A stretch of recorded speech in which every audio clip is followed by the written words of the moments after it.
Naomi itu mempunyai seorang sanak dari pihak suaminya, seorang yang kaya raya dari kaum Elimelek. Namanya Boas. Maka Rut, perempuan Moab itu, berkata kepada Naomi, "Biarkanlah aku pergi ke ladang, memungut bulir-bulir jelai di belakang orang yang murah hati kepadaku." Dan sahut Naomi kepadanya, "Pergilah, anakku." Pergilah ia, lalu sampai di ladang dan memungut jelai di belakang penyabit-penyabit. Kebetulan ia berada di tanah milik Boas, yang berasal dari kaum Elimelek. Lalu datanglah Boas dari Betlehem. Ia berkata kepada penyabit-penyabit itu, "Tuhan kiranya menyertai kamu." Jawab mereka kepadanya, "Tuhan kiranya memberkati Tuan." Lalu kata Boas kepada bujangnya yang mengawasi penyabit-penyabit itu, "Dari manakah perempuan ini?" Bujang yang mengawasi penyabit-penyabit itu menjawab, "Dia adalah seorang perempuan Moab. Dia pulang bersama-sama dengan Naomi dari daerah Moab." Tadi ia berkata, "Izinkanlah, kiranya aku memungut dan mengumpulkan jelai dari antara berkas-berkas jelai ini di belakang penyabit-penyabit." Begitulah ia datang dan terus sibuk dari pagi sampai sekarang. Dan seketika pun ia tidak berhenti.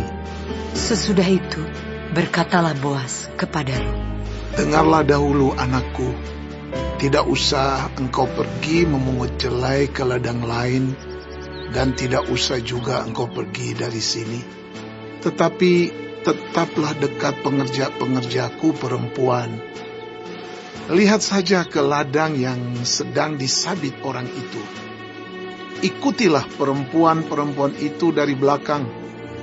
Sebab aku telah memesankan kepada pengerja-pengerja lelaki, jangan mengganggu engkau. Jika engkau haus, pergilah ke tempayan-tempayan dan minumlah air yang dicedok oleh pengerja-pengerja itu." Lalu sujudlah Rut menyembah dengan mukanya sampai ke tanah dan berkata kepadanya, "Mengapakah aku mendapat belas kasihan daripadamu, sehingga Tuhan memperhatikan aku, padahal aku ini seorang asing?" Boas menjawab, "Telah dikabarkan orang kepadaku dengan lengkap segala sesuatu yang engkau lakukan kepada mertuamu sesudah suamimu mati. Dan bagaimana engkau meninggalkan ibu bapamu dan tanah kelahiranmu, serta pergi kepada suatu bangsa yang dahulu tidak engkau kenal.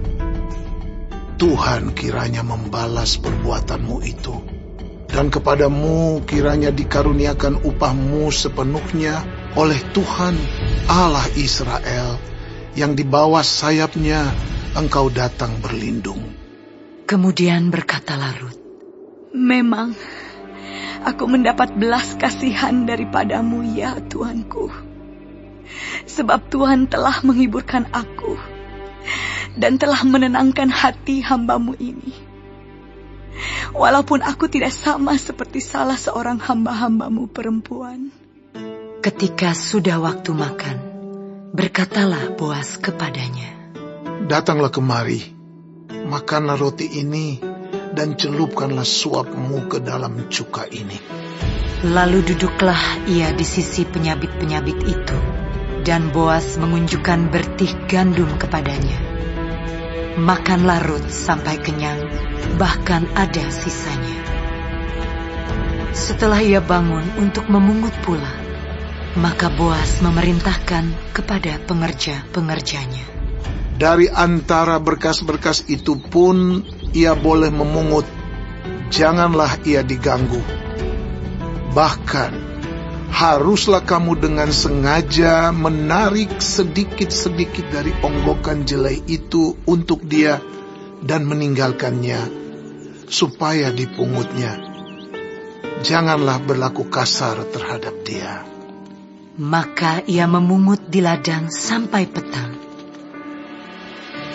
Lalu ia mengirik yang dipungutnya itu, dan ada kira-kira seeva jelai banyaknya.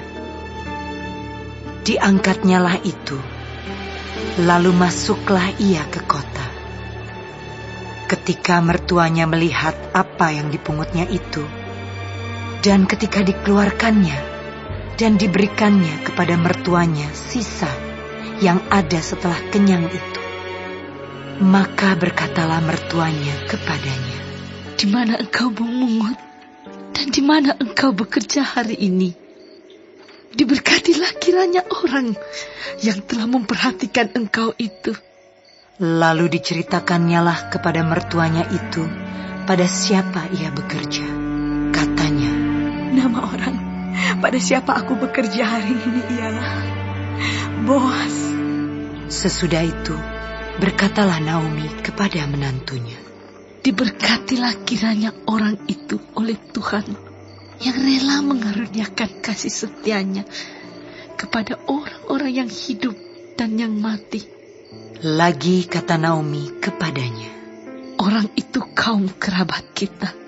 Dialah salah seorang yang wajib menebus kita. Lalu kata Rut, perempuan Moab itu, Lagi pula ia berkata kepadaku, Tetaplah dekat pengerja-pengerjaku sampai mereka menyelesaikan seluruh penyabitan ladangku.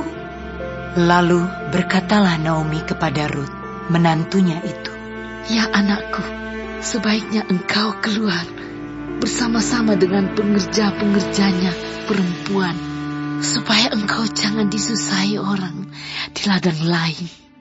Demikianlah Rut tetap dekat pada pengerja-pengerja perempuan Boas untuk memungut, sampai musim menuai jelai dan musim menuai gandum telah berakhir. Dan selama itu ia tinggal pada mertuanya.